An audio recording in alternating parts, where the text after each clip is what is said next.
stand-up comedy, cartoons then versus now, and how they encourage diversity. Hey, everybody! Hope you're all doing great tonight. I want to talk about something very close to my heart, cartoons. Yeah, I said it. Cartoons. I grew up in the 80s, 90s, and early 2000s, and if you grew up around that time too, you know we had the best cartoons. I mean, those were the golden years. First off, cartoons today? They're cool, they're fancy, they've got all these slick animations. Kids now are out here watching stuff like Paw Patrol, Peppa Pig, CoComelon, where every episode is like a well-oiled machine. Everything's clean, every character is polished, even the villains are like, "Excuse me, may I kindly destroy the world today?" But if you're like me, you remember when cartoons were rugged, man. They were rough around the edges. And let me tell you, back then, if you were sitting too close to the TV, your parents would yell, "You'll ruin your eyes." Like, no wonder we all needed glasses by age 10. But think about He-Man. The animation looked like it was drawn by a dude who was just making things up as he went. Half the time the background didn't even move. They just reused the same frame of He-Man running through that forest, over and over again. And Skeletor? That guy was the least threatening villain of all time. He was basically a blue guy with no face who spent more time failing than actually conquering anything. He'd pop up like, "I'll get you next time, He-Man." Yeah, next time, Skeletor. Sure. Diversity in cartoons? But you know, thinking back to those cartoons from the 80s and 90s, they were ahead of their time. Like, low-key, they were sneaking diversity in there, and we didn't even realize it. Let's talk about Captain Planet. Oh yeah, Captain Planet. This guy was basically a buff, environmentally conscious superhero who looked like he shopped at Lululemon. But his team, the Planeteers, was like a United Nations meeting with superpowers. You had Kwame from Africa with the power of Earth, GI from Asia with the power of water, Wheeler from Brooklyn, because every diverse team needs a white dude from Brooklyn, with the power of fire, Mati from South America with heart, and Linka from the Soviet Union with wind. That's right, y'all. We had Soviet Union representation in our cartoons. And it was a woman.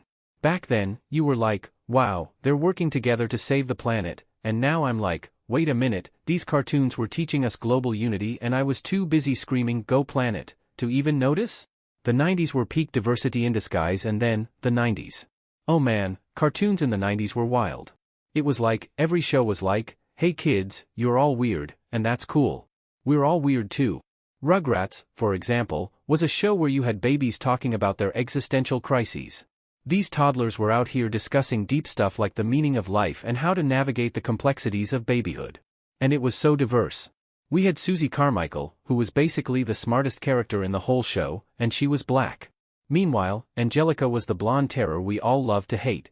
And you had Tommy Pickles, the bold, bald-headed leader with a diaper full of confidence, and Chucky Finster, the Jewish, anxious kid whose life motto was basically nope. It was like, here, kids, have a cartoon that teaches you that no matter who you are, you've got a place in the world, and also, you're all gonna need therapy. And what about Hey Arnold? Arnold lived in a multicultural New York City boarding house with his grandparents. His best friend Gerald had that iconic flat top and was black, and you never thought anything of it. They were just two kids navigating life together. Arnold had that football-shaped head, and yet, nobody cared. This was the 90s, where the only thing we were taught to worry about was whether Helga was ever gonna confess her weird, stalker-level crush on Arnold.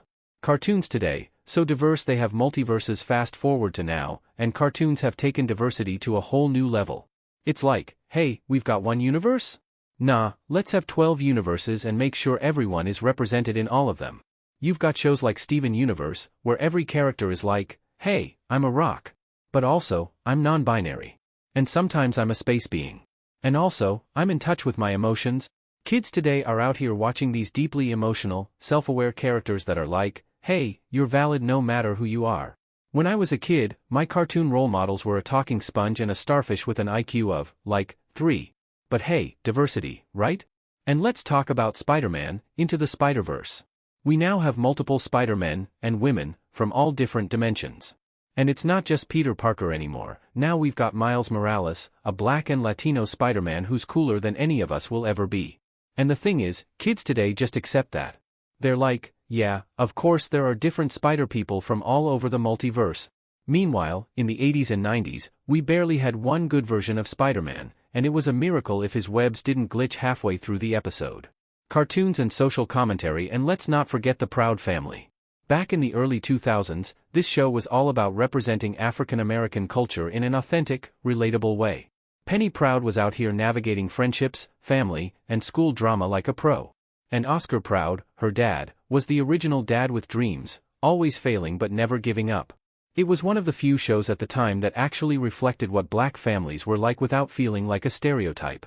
And now, with the reboot Proud Family, Louder and Prouder, we're seeing even more diverse storylines, queer representation, mixed-race families, you name it. Cartoons were always trying to teach us something, you know what I've realized? Cartoons were always low-key trying to teach us stuff, even back then. We just didn't get it. Like, remember X-Men, the animated series? It was all about mutants fighting for acceptance in a world that feared them. That was a metaphor for every marginalized group fighting for equality. But as kids, we were just like, cool. Wolverine's gonna stab someone with his claws. Now, cartoons are way more direct.